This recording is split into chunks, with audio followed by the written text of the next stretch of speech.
You're listening to Transformation at Work, your one-stop guide to Salesforce success. And this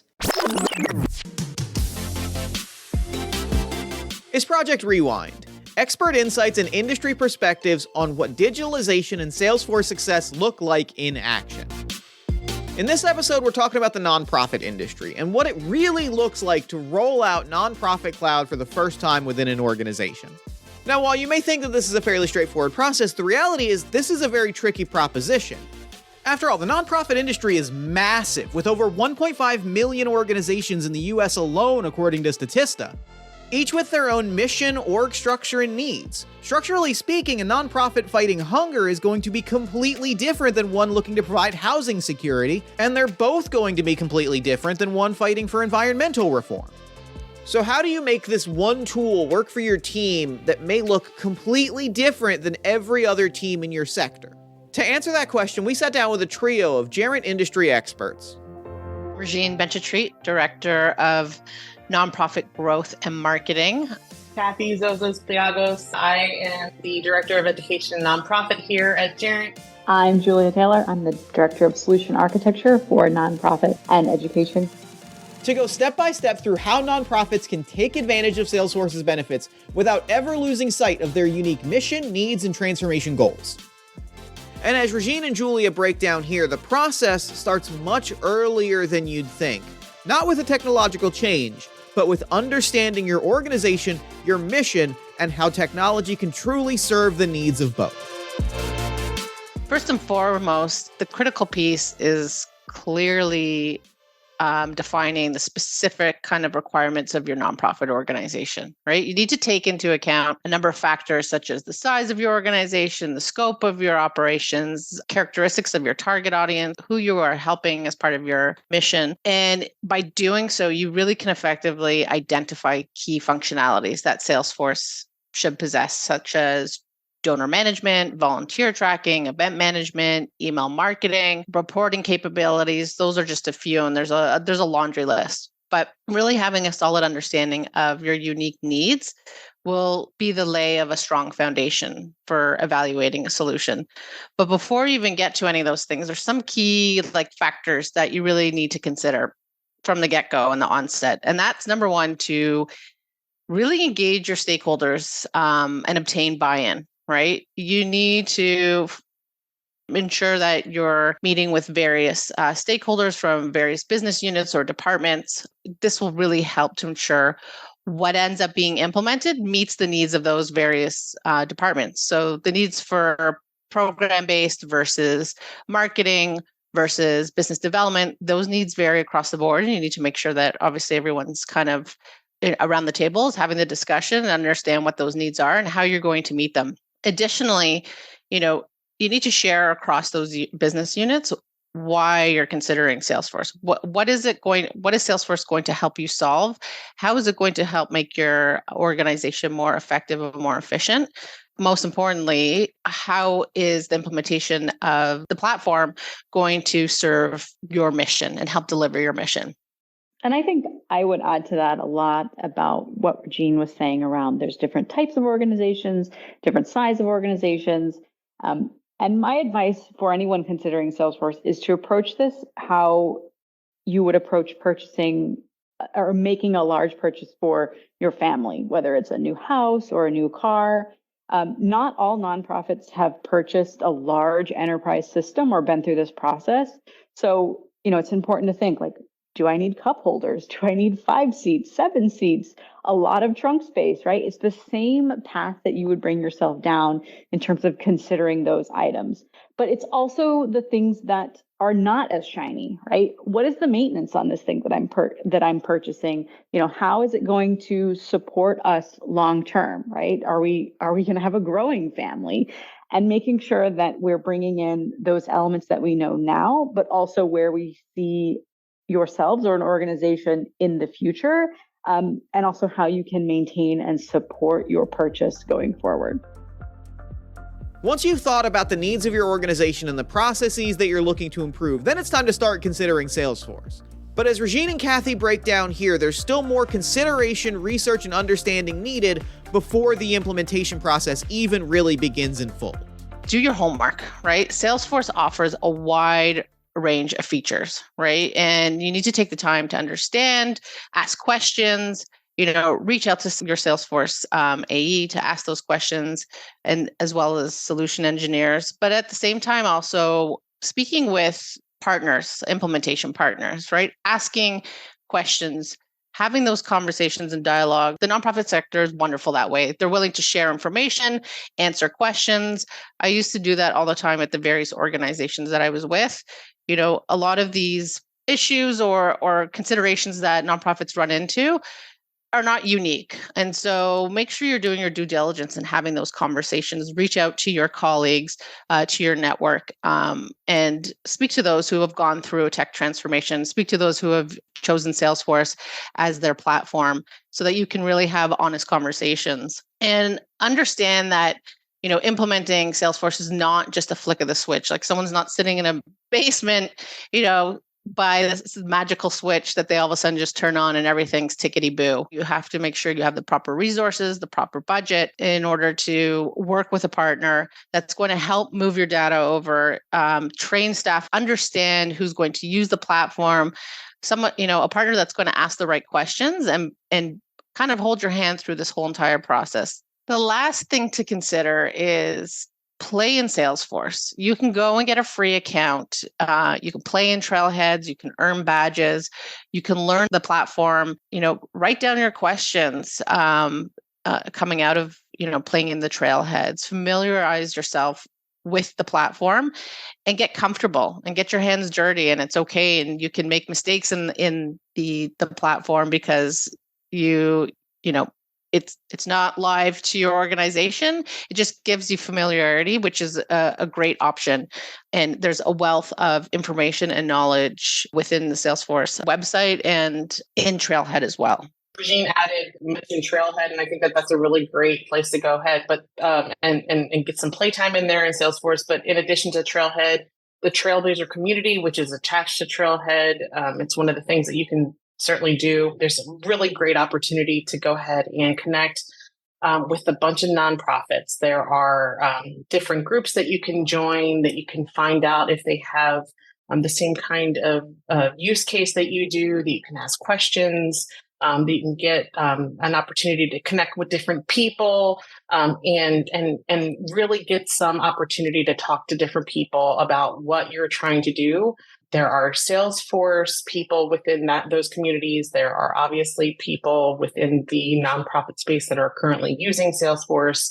There are partners currently in there as well. So the Trailblazer community groups are a really great opportunity for you to go ahead in there and have the opportunity to ask questions as well. Once you've completed all of the pre-implementation work, you've considered your needs, you've considered what Salesforce brings to the table, then it's time to start working with your technology partner and making these changes a reality. With one big note of caution that Kathy breaks down here. So I'm going to say one thing right off the bat. Don't try to boil the ocean.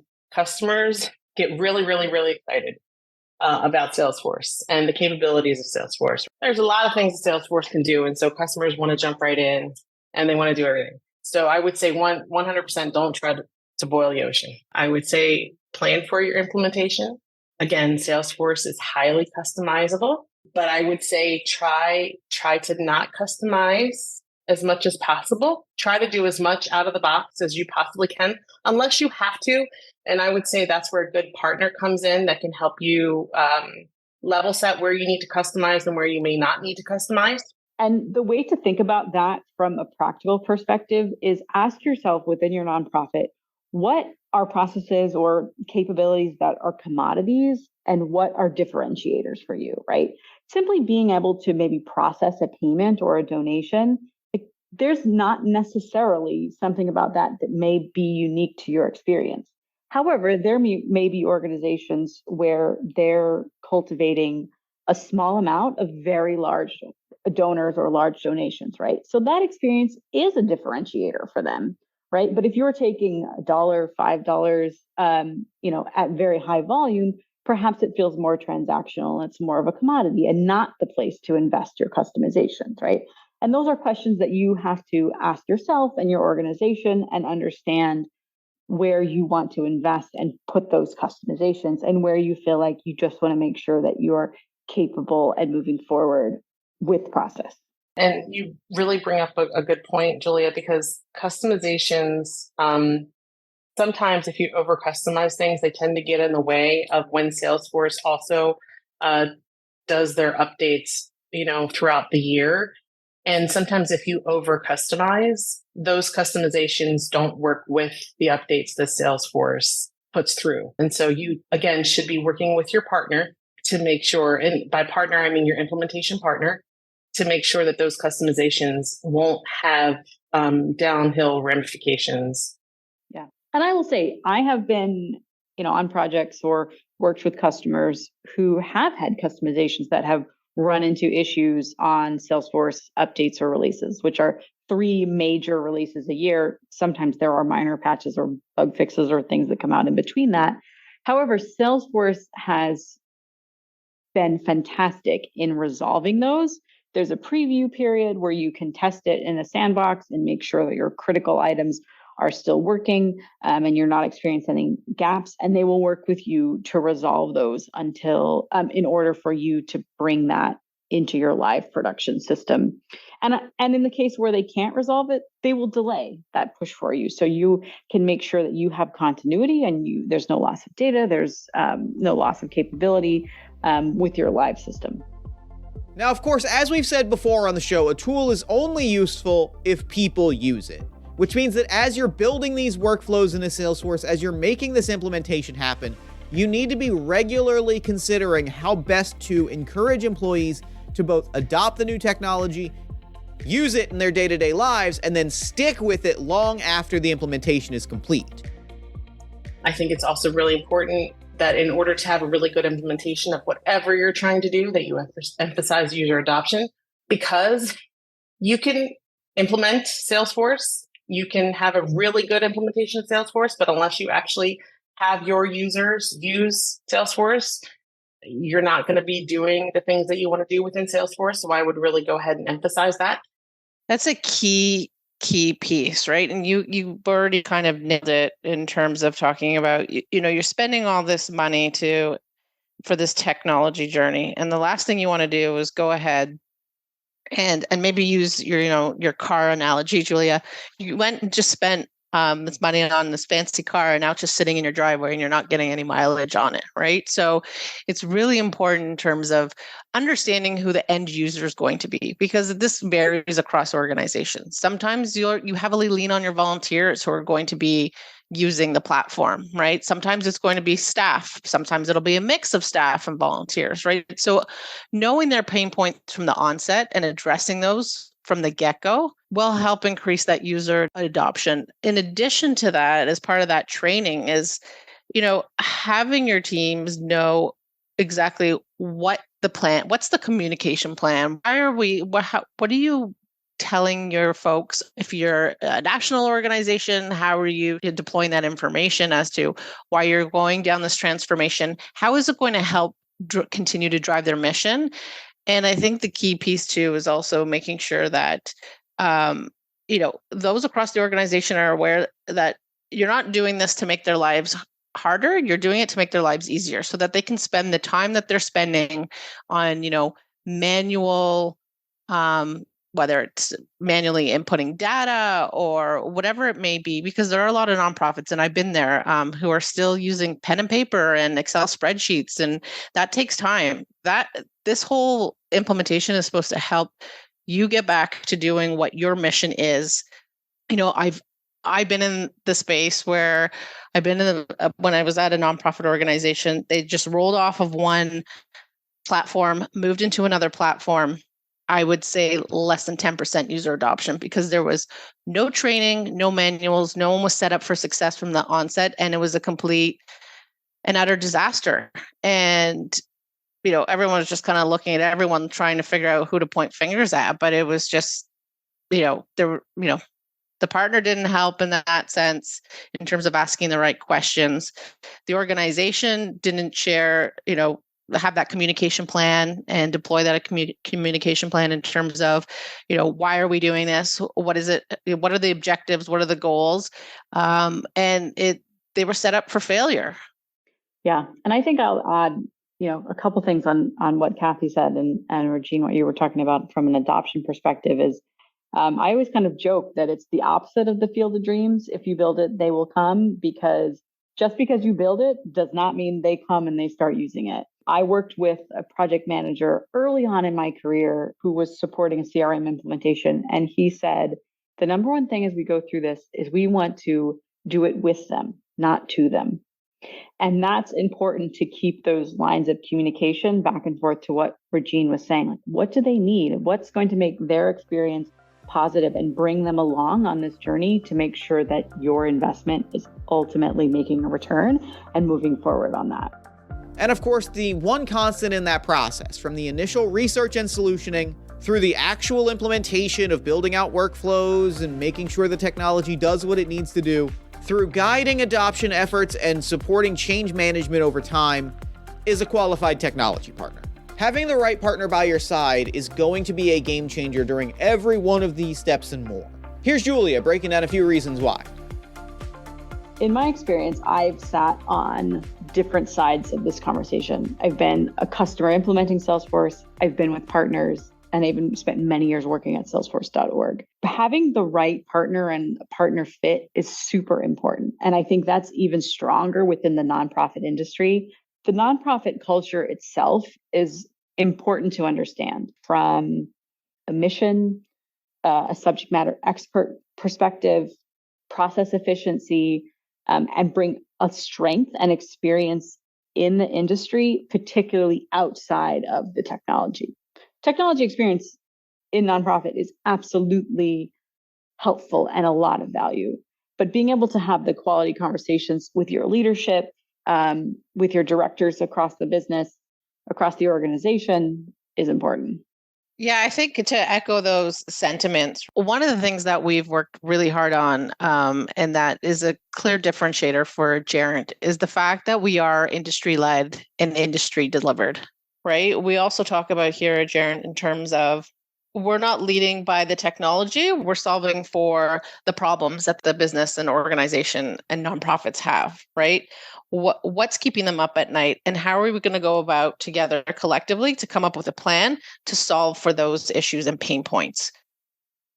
And I would just to echo what Julie and Regine said, I actually came from Salesforce.org, and I worked with a lot of nonprofit customers there. And I think when choosing a partner, right, you want to choose a partner that's passionate about the customers that they're working with, right? You want to choose a partner that is not only passionate about the customers, that they understand their customers and that they want to help their customers succeed. They understand the landscape, they understand the technology, and that they understand where the customer wants to go. And I think that that's the biggest thing, right? And I think Regine said it really well as well, right? We're not just going to lead with technology. We're also going to lead with strategy. We're going to lead with training. We're going to lead with change management. We're going to help you with all of those things. And I think you want to find a partner that's going to help you, not just with technology, right? Not just with the let's get things done that way, but with also those other things. Because I think when the customer is starting with Salesforce, you need to consider those things. You need to consider change management. You need to consider training. You need to consider adoption. You need to consider the technology, but you also need to consider what's going to happen 6 months, 12 months, 24 months down the road, so that you can have a good roadmap of where your organization is going to go, and to be successful, not just now, but in the future. And so hopefully when you're choosing a partner, a good partner, they're going to have that in mind. And they're going to be able to give you a plan in place when you do end that relationship, that you can leave them and have that plan in place as well. And so hopefully you'll have that opportunity to develop that kind of a relationship with a partner that will help deliver that kind of a plan. I think the other thing too to add to that is just also a partner is there to ask some tough questions. They're not there just to be order takers and yes people. they're there to ask the tough questions and really figure out the crux of the issues and help solve for them, and come with the experience, the intel to answer those questions, to help answer those questions and guide, the customer. I've seen and been part of, some transformations where, there's certain folks on the client side who are just like, well, I've done this before, and so we should just do this, this, and this. But it's digging deeper and, always asking, well, why? Knowing that having those difficult conversations is for the betterment of the organization and to help drive their mission, right? And so, you want to be able to have that open dialogue when needed. Look, the reality is no two nonprofits are going to be exactly alike. There may be commonalities, but in terms of structure, focus, mission, your organization is going to be fairly unique. And that is always going to make deploying new technology a little bit of a challenge because you need it to tailor your specific needs, which may be different than every other organization. However, by tapping those organizations working in similar spaces and finding the commonalities in your approach, by reflecting on your organization's needs, as well as how technology can serve those needs, and by working with a qualified technology partner who can help drive adoption efforts and build processes into the system effectively, you can ultimately find a really successful solution to your team's needs and take that focus away from managing technology and trying to address pain points into where it really belongs, helping the communities that you serve. This has been Transformation at Work. Thank you so much for listening, and thank you to Regine, Kathy, and Julia for your incredible insights during this episode. Transformation at Work is, as always, produced by Jarrett in collaboration with Salesforce. I am Jeff Stormer, your host and producer. If you enjoyed the show, consider leaving us a 5-star review on iTunes or Spotify, or head to jarrett.com to sign up for email updates when we release new episodes. Until next time, thank you again for listening, and we hope to see you again soon.